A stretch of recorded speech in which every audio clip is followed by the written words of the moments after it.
Ayyaanota gurguddoo mana amantaa kiristaanaa Ortodoksii Tawaahidoo Itoophiyaa biratti sirna amantaa ho'aatiin diriirratti kabajamanii keessaati ayyaanni yaadannoo argamuu fannoo dhugaa gooftaa Yesuus Kiristoos isa tokkodha. Ayyaanni fannoo ayyaanota mana amantichaatiin kabajamanii keessaati wantoota ittiin adda ta'uu qaba kan nuun jedhani itti gaafatamaan kutaa lallabaa mana lubummaa magaalaa Shaggaritti Burraayyuu Gafarsaa Gujee fi malkaa noonnoo kan ta'anii La'aka Wangeel Lammeessaa Milkeessaan aarsaa fannoo irratti kaffalame wajjinis kan wal qabatu ta'uu kaasani.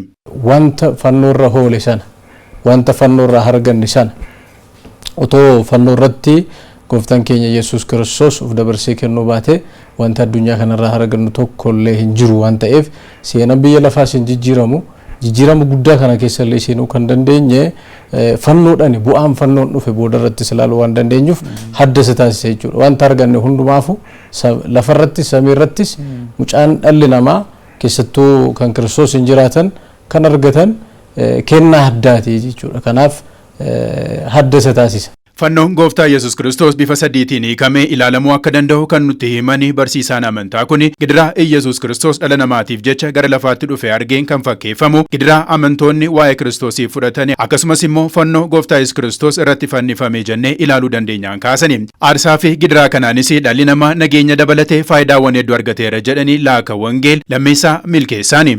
Fagaattanii kan turtanii jedhe qulqullichi Phaawulos. Fagaattanii kan turtan amma dhiiga gooftaatiin gara waaqayyootti dhiyaachuu argattaniirtu. Dhiiguu isaatiin jechuudha. Gidiraa Kiristoosiin gara waaqayyootti dhiyaachuu arganneerra. Kana qofaa miti. Waaqayyo wajjin haraaramneerra inni guddaan. Kana qofaa miti. Inni guddaan kan laallu jaalala waaqayyoo arganneerra.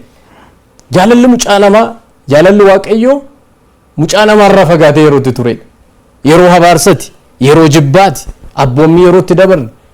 Kanaaf jaalalli isaa inni dhugaan gonkan ittiin addunyaa jaalate waaqayyo maalidhaan yoo jenne gidiraa ilma isaatiin gidiraa Kiristoosiiti. Fannoon gooftaa Yesuus Kiristoos kun Kiristoos du'aa keellee raajiiwwan hedduu hojjechaa turuu kan nuuf kaasanii barsiisaa Lammeessaanii ija namoota gaarummaa gooftaa Yesuus Kiristoosii fi raajii fannoo hin jaallanneen garuu ija gaariitiin kan hin aalamne turreen kaasanii. Inni du'aa ka'ee fannoon sammuu raajii hojjetaa jira. Kan waaqayyo heeyyameef raajii hojjeta. Bishaan irra bulee tsabal raajii hojjeta waaqayyoon. Daabiloos inni baasa. Har'as wantoota adda addaa karaatiin yaanneen wantoota garaagaraa ni raawwata waaqayyoon.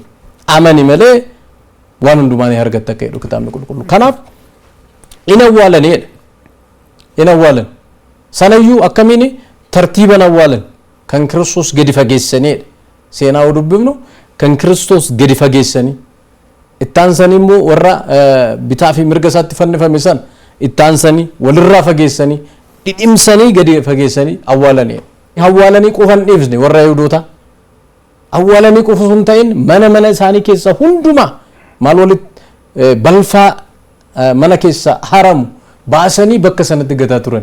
Waggoottan hedduun booddee garuu mootittii illeen gorsa maanguddoo seenicha beekanii Kiriyaakos jedhamuu fudhachuudhaan rabbiin abdii godhachuudhaan barbaacha fannoo dhugaa gooftaa Yesuus Kiristoos Yerusaalemitti eegalteen kaasanii.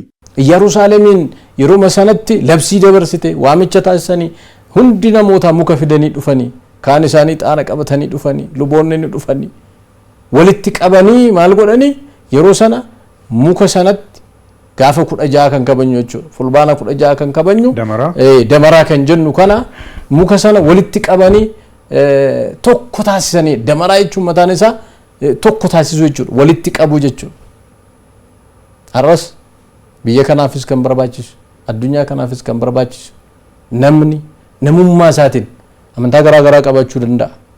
Keessattuu karaa miidiyaa kana namoonni kallattii adda addaatiin tarii tasarra buutanii sagantaa kana dhaggeeffatan tokkummaan nurraa barbaachisa jechuudha. Seenaan kabaja ayyaana fannoo dhugaa gooftaa Yesuus Kiristoos asii jalqaba kan nuun jedhanii La'aka Wangeel Lammeessaa Milkeessaan illeen irraati cichoominaa fi mari'achuu abdii fi waan gaariidhaan irraa barannaan kaasani. Nutis ayyaanicha gaafa kabajnu nyaataa fi dhuguu irraatiin kan darbe taateewwan dhugaa bu'aawwan gidiraa fannoo irratti argamanii fi aarsaa fannoo irratti kaffalame yaadachaa ta'u akka qabus barsiisaan kun nuuf kaasanii jiru.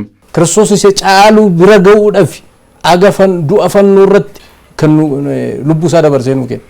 Kanaaf dhaloonni kun isa caalu barbaadu, jaalala barbaadu, tokkummaa barbaadu, dhiifama barbaadu, wajjin guddachuu barbaadu, amminya barbaadu osoo hin ta'in, wal qoqqooduu barbaadu osoo hin ta'in, fedhii biyya lafaa kan hamaa ta'e galmaan ga'u osoo hin ta'in, kan gaarii ta'e galmaan ga'uudhaaf jabaatee ayyaana kana kan itti yaadachuu qabu jaalala, tokkummaadha, dhiifama kan waaqayyo nuu kenne sana nuti immoo deebisne kan keenya taasifannee itti jiraachuun nurraa eegaman jedha.